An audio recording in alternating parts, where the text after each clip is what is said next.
Dear children, let's do our algebra in this video. We will do practice set 3.2, 7th sum now. The 11th term and the 21st term of an AP are 16 and 29 respectively. AP का sums करने पर मैंने आपको बताया आपको main क्या क्या चीज़ चाहिए होता है सम्स करने के लिए. एक है A, that means the first term. दूसरा है D, that is the common difference. और तीसरा है N, N means number of terms. और उसके अलावा TN. ये मेनली ये सभी टर्म्स होता है जो AP में हमें सम सॉल्व करने के लिए हेल्प करने वाले. तो हमें ये सम में चेक करना है कि A, D वगैरह दिया है या नहीं. The 11th term and the 21st term. 11th term और 21st term of an AP are 16 and 29 respectively. कोई तो एक AP है, उस AP का 11th टर्म है 16 और उसका 21st टर्म है 29.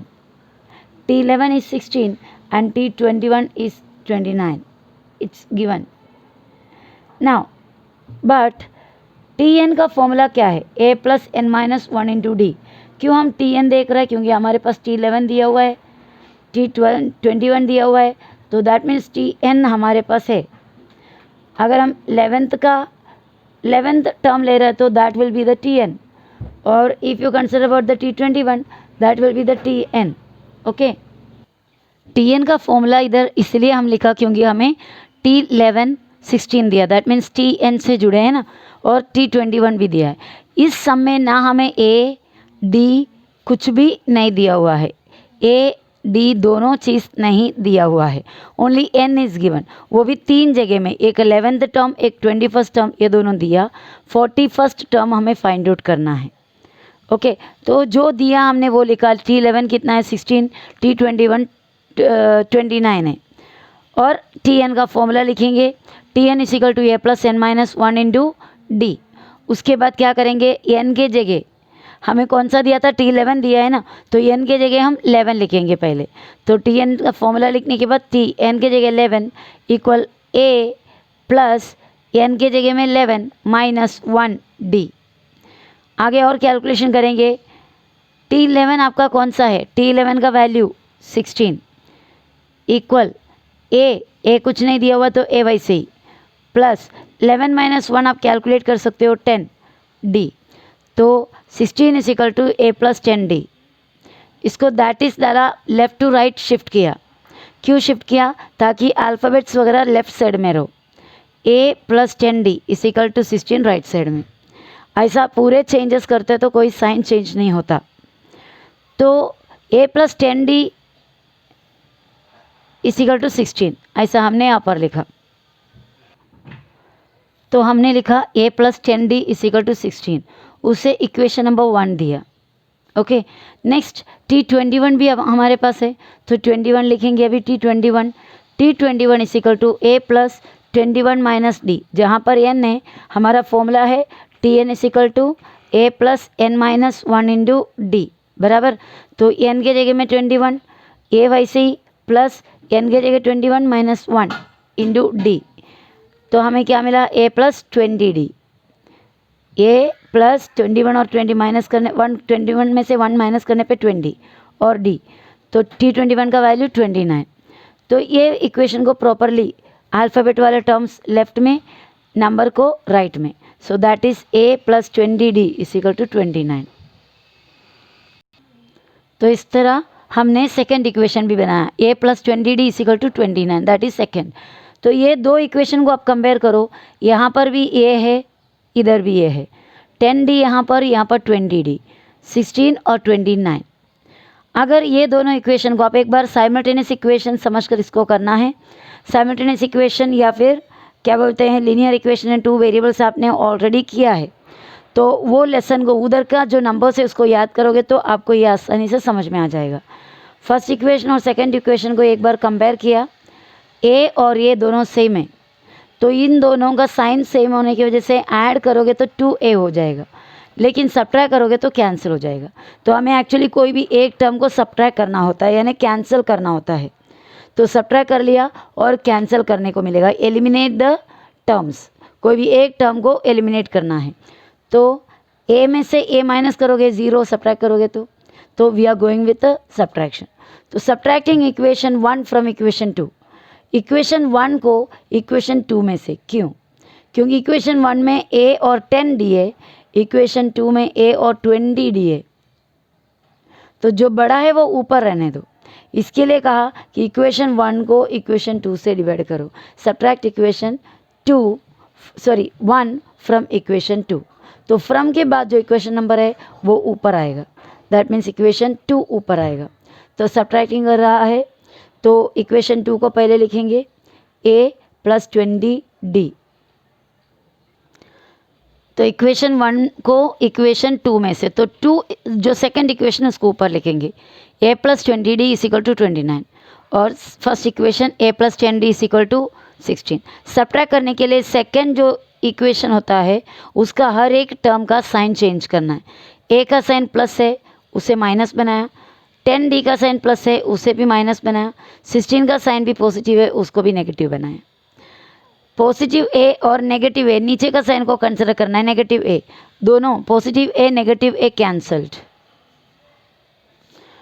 20d माइनस 10d, 20d में से 10d जाएगा तो 10d बचता है, 29 में से 16 गया 13, तो 10d = 13 हुआ।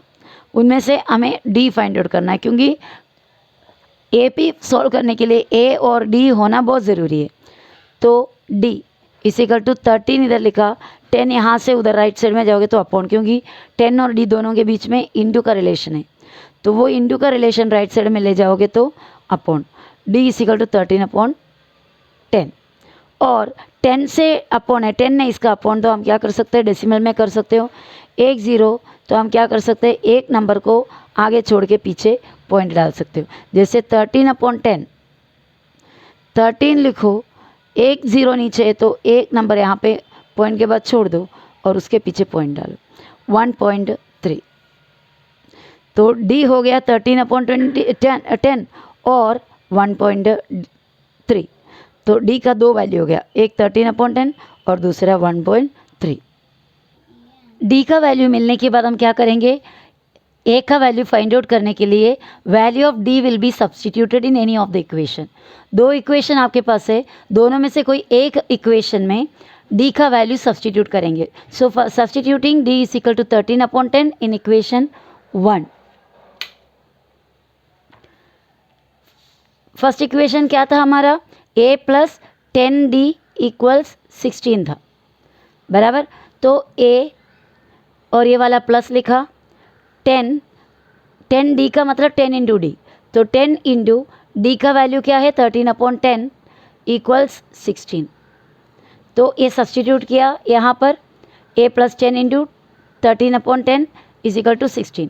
यहाँ पर मल्टीप्लिकेशन है ना, तो ये 10 और ये 10 कैंसिल हो जाएगा, बाकी क्या बचता है, a + 13 = 16, a यहाँ का a + 13 = 16, a को लेफ्ट साइड में रखकर इक्वल 16, यहाँ लेफ्ट में से पॉजिटिव 13 राइट में आओगे तो नेगेटिव 13, a = 16 में से 13 गया 3। तो इस तरह हमें a का भी वैल्यू मिला, d का भी मिला। d क्या मिले थे, 13/10 मिले थे, otherwise we can write 1.3 also. और a का वैल्यू क्या मिला है, 3। तो अभी ये 2 वैल्यू आपके पास है, तो आप tn फाइंड आउट कर सकते हो। तो हमें कौन सा tn फाइंड आउट करना था, T41। So now T41 = again the same formula, tn = what, a + n - 1 × d, बराबर, a + n - 1 × d। उस फॉर्मूला में T41 फाइंड आउट करना है, n के जगह 41 = a + 41 - 1 × d = a + 41 में से 1 माइनस किया, 40d, 40 और बाहर का d = a का वैल्यू 3 + 40d का मतलब है 40 × d, 40 × d का वैल्यू 13/10। यहाँ पर भी इधर मल्टीप्लिकेशन है तो ये दोनों कैंसिल हो सकता, 0 0 कटिंग, बाकी क्या बचा, 4 × 13, इधर 3, तो उस 3 को लिखेंगे प्लस पहले मल्टीप्लिकेशन करेंगे बच्चों, इधर एडिशन है but don't do this addition first. 3 + 4 नहीं करना, 3 + 4 करके 13 से मल्टीप्लाई करना, दैट इज़ रॉन्ग। तो आपको 3 को वैसे रखना है, प्लस भी वैसे रखना है। एडिशन, सब्ट्रैक्शन, मल्टीप्लिकेशन सब होता है, तो सबसे पहले मल्टीप्लिकेशन करना। अगर एडिशन के साथ, एडिशन भले पहले दिया हो, सब्ट्रैक्शन भी भले ही पहले दिया हो, लेकिन मल्टीप्लिकेशन साथ में हो और मल्टीप्लिकेशन बाद में है तो भी मल्टीप्लिकेशन पहले करेंगे। ये 3 यहाँ पर प्लस 13 4 ज़ा या 4 13 ज़ा कितना होता है 52। देखिए 13 × 4, 4 3 ज़ा 12, 1 कैरी 4 1 सा 4 और 1 5, 52। 3 + 52 कैलकुलेट करोगे तो कितना हो जाता 55। तो 41st term of the given AP is 55। Sum number 8. Which term of an AP 11, 8, 5, 2, etc. is minus 151? Question का नंबर ध्यान से आपको, मीनिंग आपको ध्यान से देना है। Which term of an AP, एक AP का कौन सा टर्म, दैट मीन्स फर्स्ट टर्म है क्या, सेकेंड टर्म है क्या, थर्ड टर्म, फोर्थ टर्म या फिफ्थ टर्म या 25th टर्म या 71st टर्म या 100th टर्म या 125th टर्म, कौन सा टर्म है -151। दैट मीन्स एक AP आपके पास है जिसका स्टार्टिंग का टर्म 11 है, that is T1 is 11, T2 8, T3 5, T4 2। इसका मतलब AP रेड्यूस होते जा रहा है, कम होते जा रहा है उसका टर्म्स। तो यहाँ पर D जो है कॉमन डिफरेंस जो है नेगेटिव होगा, तभी तो कम होते जाएंगे। कॉमन डिफरेंस पॉजिटिव होता तो बढ़ते जाते थे वैल्यू। तो ये AP इस तरह जाते कभी तो इसके ही लाइन में, इस AP में 151 -151 आएगा। वो कितवा टर्म है, यानी कभी आएगा -151, 25th टर्म में आएगा या 26th टर्म में आएगा या 50th टर्म में आएगा या 51st टर्म में आएगा, कभी आएगा। So that means you have to find out the n, कितवा टर्म, विच टर्म, ऐसा जब पूछोगे तो you have to find out the n find out करना है। सो सबसे पहले हम क्या करेंगे, गिवन AP लिखा। गिवन AP क्या होता है 11, 8, 5, 2 ... और हमें किधर का देखना है, कौन सा देखना है 151 के बारे में, -151। तो ये AP जाते हम कहाँ पर रुकने वाले हैं, -151 में चेक करने जा रहे हैं कि वो कौन सा टर्म है। First, second, third, fourth, fifth, sixth, seventh, eighth, ऐसा जाकर विच टर्म बनता है -151। तो इसे हमने A माना, that is T1, T2, T3, T4। इस तरह जाते this one will be TN, ये होगा TN और हमें n फाइंड आउट करना है। ओके, तो हम यहाँ पर लिखा A मतलब T1 खुद होता है, दैट इज 11। T2 भी लिख दिया, क्यों T2 लिखा, क्योंकि हमें D फाइंड आउट करना है तो T1 T2 दोनों चाहिए ना, इसलिए T2 भी लिखा। If you want you can write T3 T4 भी लिख सकते हो। और T2 लिखने के बाद D फाइंड आउट करना है।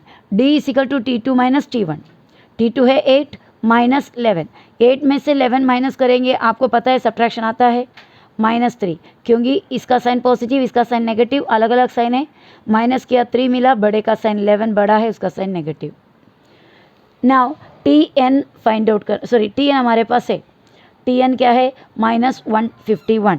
जब भी TN की बात होती है तो तुरंत TN का फॉर्मूला भी लिखो, बट लेकिन TN का फॉर्मूला क्या कह रहा है, A + n - 1 × D।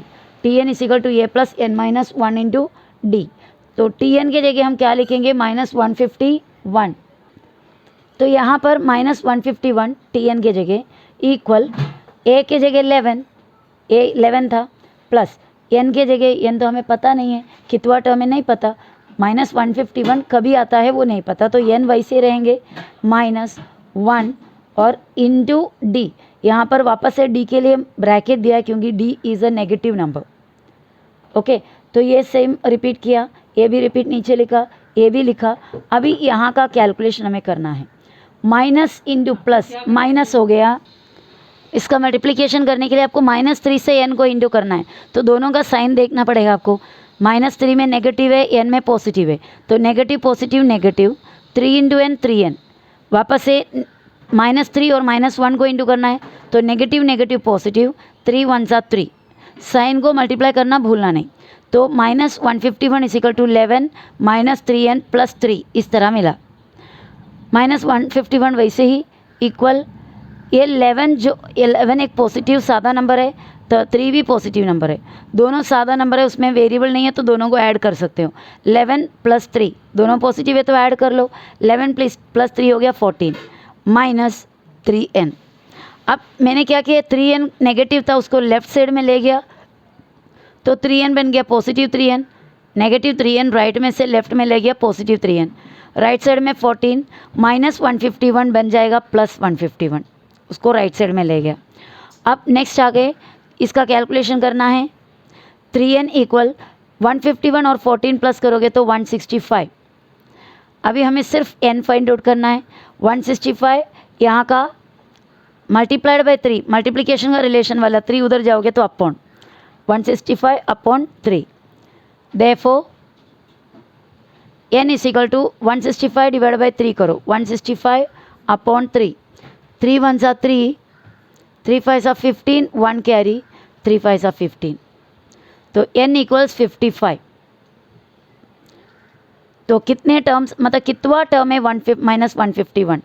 जो हमारा AP था उस AP को कंटिन्यू लिखते जाओगे तो 55th टर्म कौन सा होगा, -151 होगा। So final answer we will write like this, -151 is the 55th term of the given AP। So हमारा आंसर है 55, 55।